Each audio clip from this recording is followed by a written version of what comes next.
Magandang araw, sambayan ng Pilipino. Magandang araw, mga kababayan. Kasama niyo po ngayon si Ka Eric sa isa na namang episode ng ating Balita at Talakayan.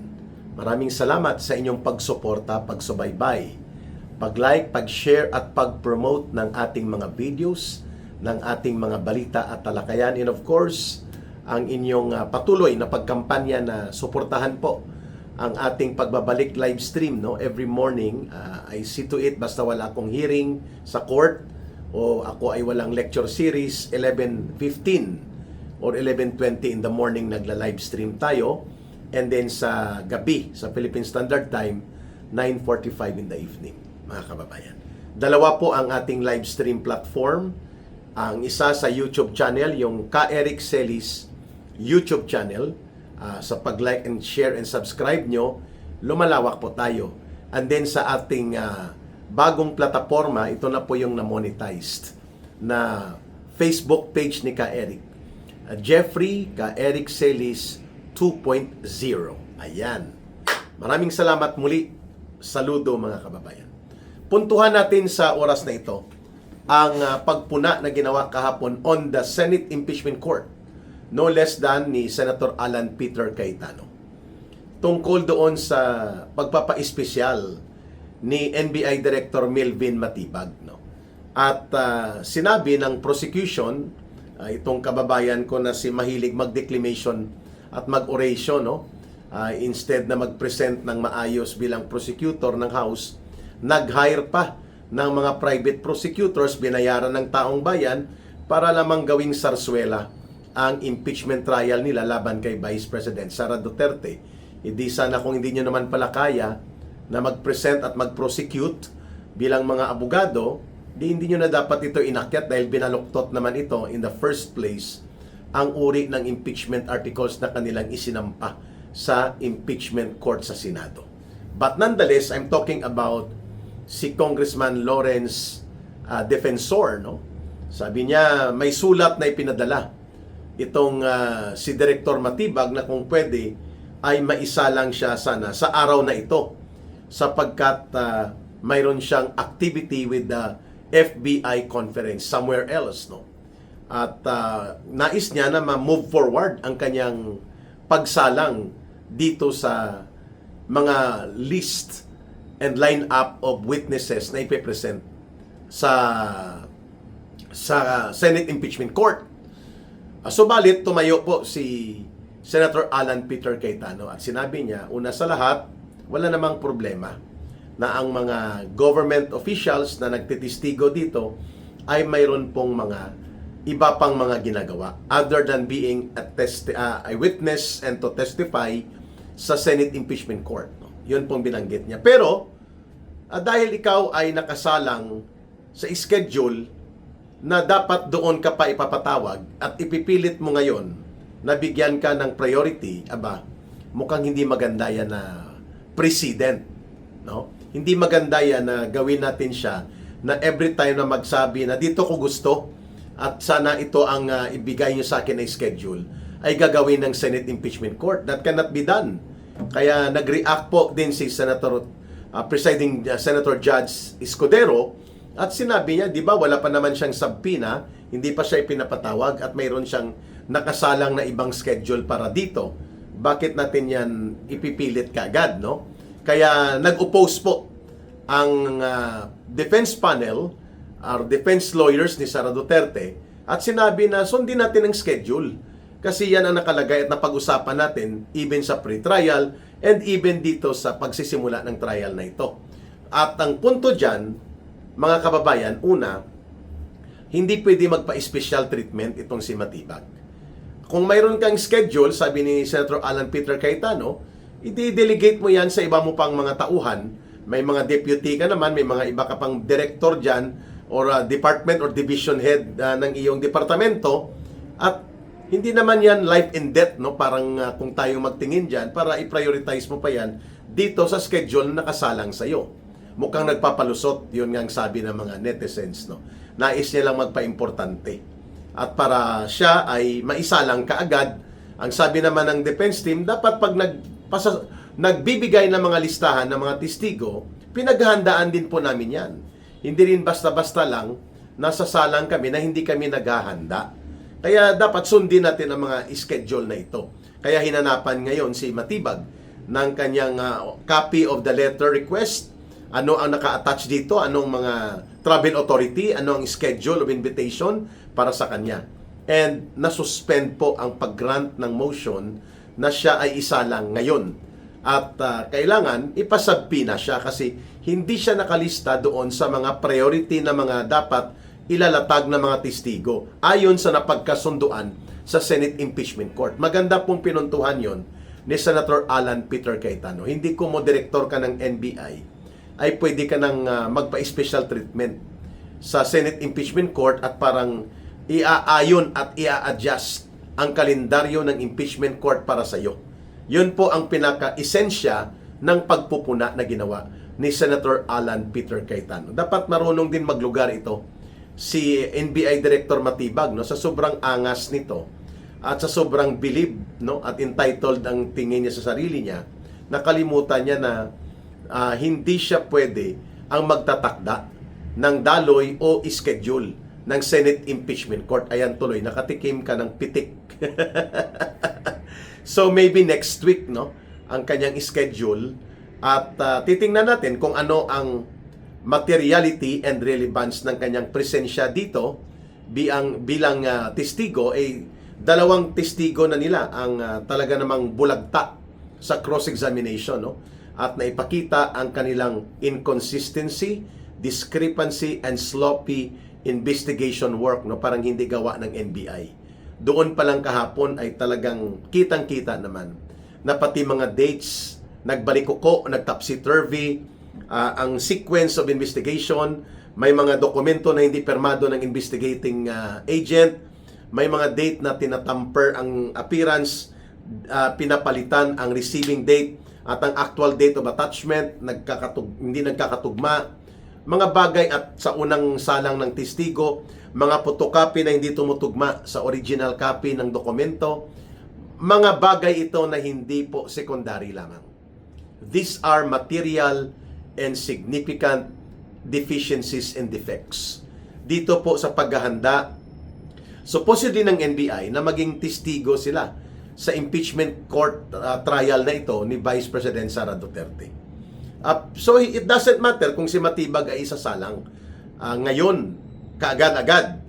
Pero what matters most, sundin niya ang mga nakasalang na rules and schedules of the Senate Impeachment Court at hindi siya mag-request o hindi siya mag-expect na bibigyan siya ng mga pabor ng naaayon sa kanyang personal na comfort dahil mayroon siyang ibang mga schedule. Sabi nga ni Senator Alan Peter Cayetano, tayo dito mahigit 6 na oras. Tuwing may schedule dito ay nandito tayo lahat at tayo ay sumasalang sa napakahalagang gawain na ito tungkol sa impeachment trial ng pangalawang Pangulo. Bakit ang NBI Director ba hindi pwedeng magtalaga na o magtakda ng kanyang oras na allocated para lamang dito sa impeachment trial na ito? Bakit kailangan niyang laktawan? No?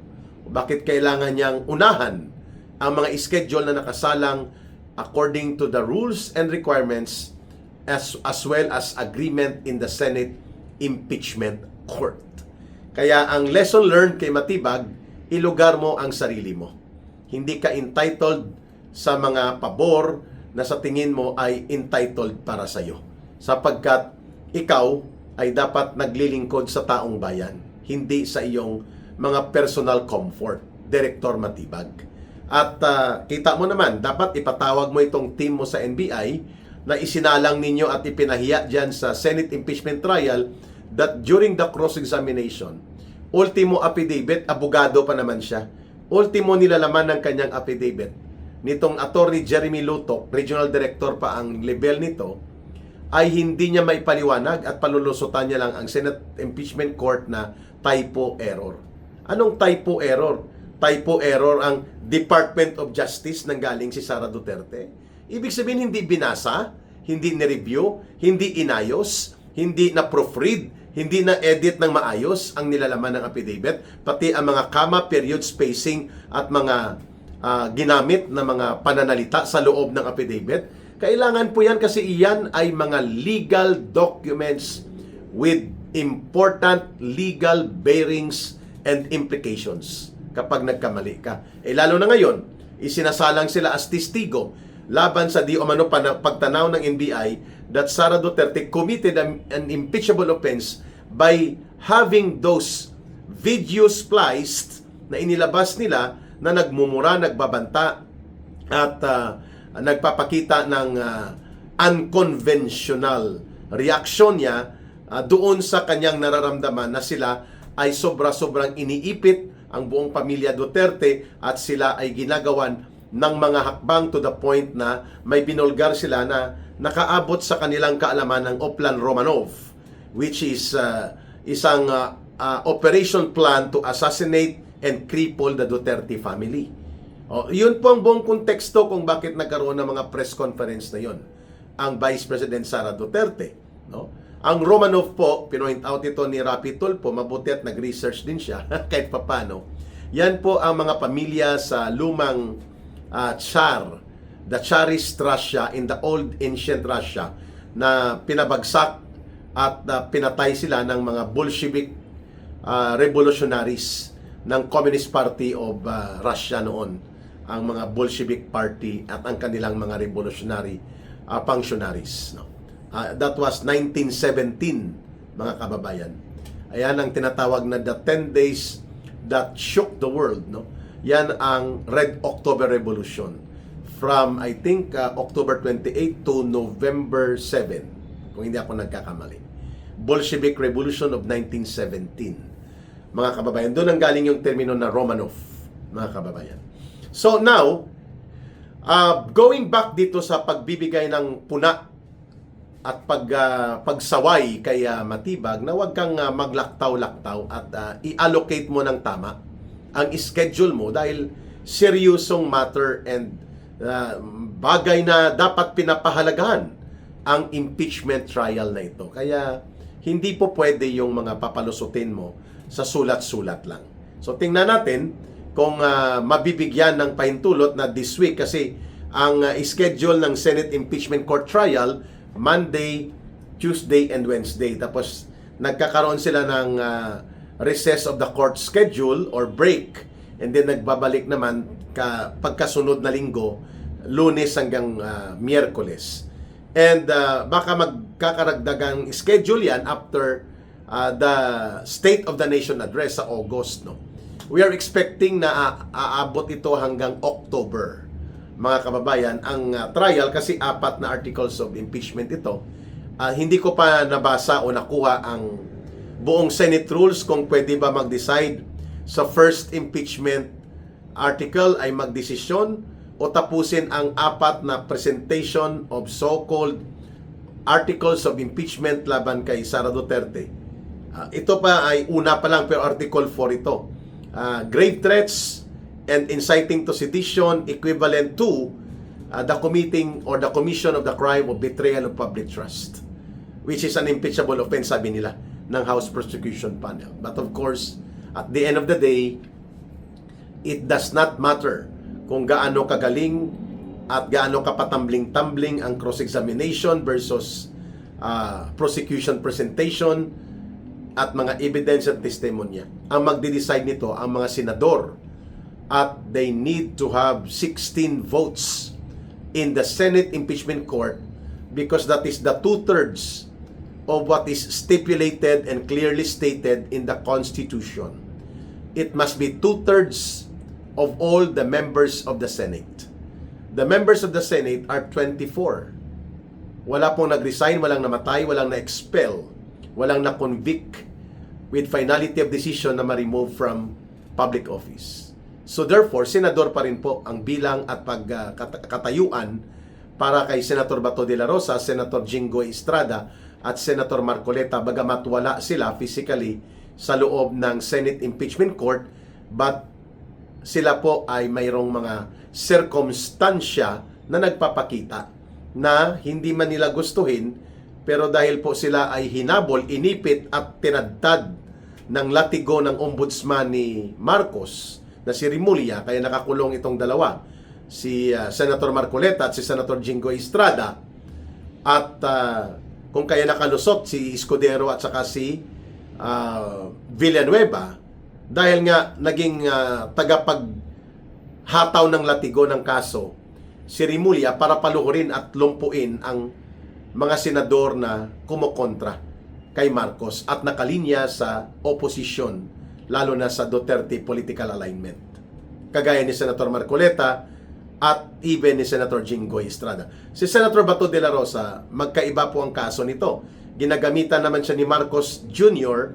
at ng kanya mga tauhan ng bogus at questionable pa na ICC arrest order, na gusto na nga ito ng gobyerno ng Amerika under kay President Donald Trump, na dapat buwagin at lansagin na ang walang silbi, mapanghimasok at ginagamit sa parang sindikato na pamumulitika itong International Criminal Court. Ginagamit pa ni Marcos ngayon ang arrest order na ito para ipitin si Senator Bato de la Rosa, kaya siya nag-sidestep at ngayon hindi po siya makita physically sa Senate Impeachment Court trial.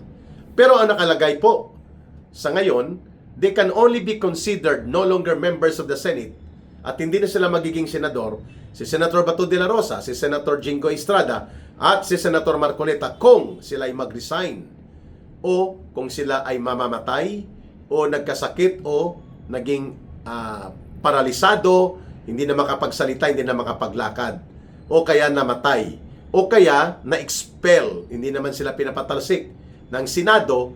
There is no vote and proceeding of expelling Senator Bato de la Rosa, Senator Jingo Estrada, and Senator Marcoleta. And fourth, kung sila ay na-convict with finality sa kaso na ang kaakibat na hatol ay removal or disqualification from holding public office. Wala naman ganun. So, senador pa rin po si Senator Bato de la Rosa, Senator Jingo Estrada, and Senator Marcoleta. Therefore, all members of the Senate means 24 senators. And 2/3 of that, 16.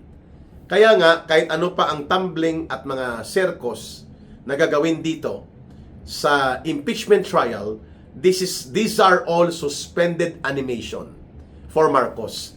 Nililibang, nililito, nililigaw niya lang ang taong bayan gamit ang 25 to 50 million pesos na mga pundo ng taong bayan na ginagastos every day kapag mayroong impeachment court trial, ay para po hilain ang atensyon ng taong bayan sa totoong issue ng kriminal na pananagutan ng gobyerno ni Marcos sa pinakamalala at pinakamalubha na iskandalo ng korupsyon sa kasaysayan ng modernong politika at gobyerno ng Pilipinas. Ang 1.9 trillion pesos na flood control scam, and among others, yung hindi ma-explain na Maharlika Diskarte Fund na 250 billion pesos. Ang 50 billion pesos dyan nanggaling sa Land Bank of the Philippines. Ang 75 billion pesos nanggaling sa Development Bank of the Philippines. At mayroon pang 125 billion pesos from Central Bank or Bangko Sentral. At yung mga pondo ng PDIC, Philippine Deposits Insurance Corporation, na 117 billion pesos. Billion po na mga pera, mga kababayan. Hindi may paliwanag ni Ginoong Marcos saan na ito, ano ang status, ito ba ay maibabalik, at saan ito ginamit, ano ang kalagayan ngayon ng mga billion na mga pondong ito. Na kung susumahin, mga kababayan, aabot ito sa 1 trilyon din po na pesos. Kagaya po sa flood control scam, wala ding paliwanag.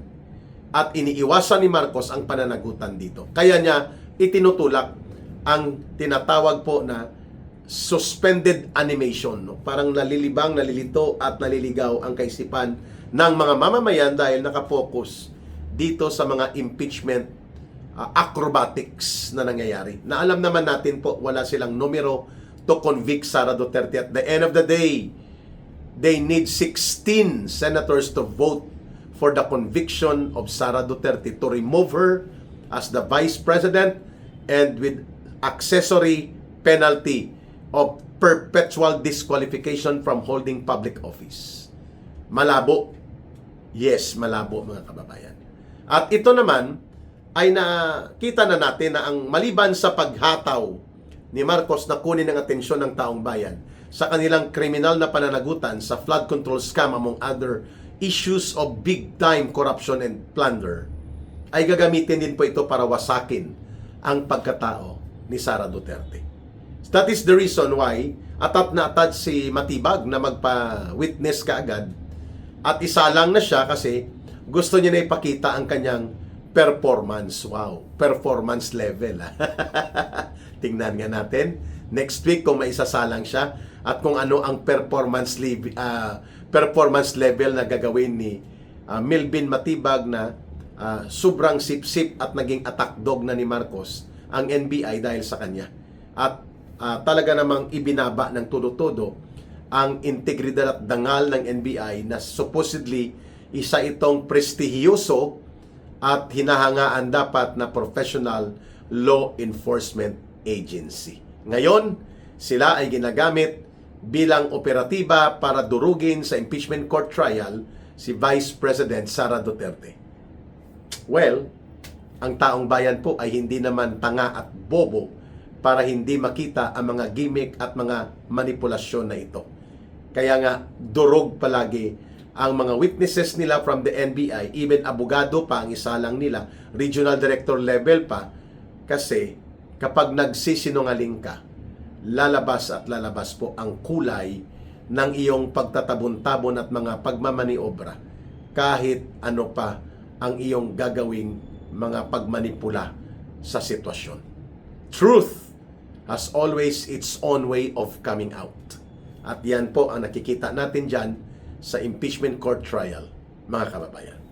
Maraming salamat sa inyong pagtitiwala at pagmamahal kay Ka Eric sa ating advokasya sa tunay at totoong mabuting pamamahala, the real good governance, at ang pagsusulong ng tamang agenda at totoong kapakanan at kabutihan ng mga mamamayang Pilipino laban sa ating nilalabanan ngayon. Ang bulok at nangungurakot at walang damdamin sa taong bayan na uri ng administrasyong mayroon ngayon ang gobyerno nila Marcos at Romualdez. Maraming salamat muli. Mahalin natin ang bansang Pilipinas. Walang ibang magmamahal nito kundi tayo ring mga Pilipino. Para sa Diyos at sa Pilipinas nating mahal, may God bless everyone. And to those who are Muslim brothers and sisters, may Allah be with you. Maraming salamat muli, mga kababayan. Bye for now. Ito po si Ka Eric. Mabuhay!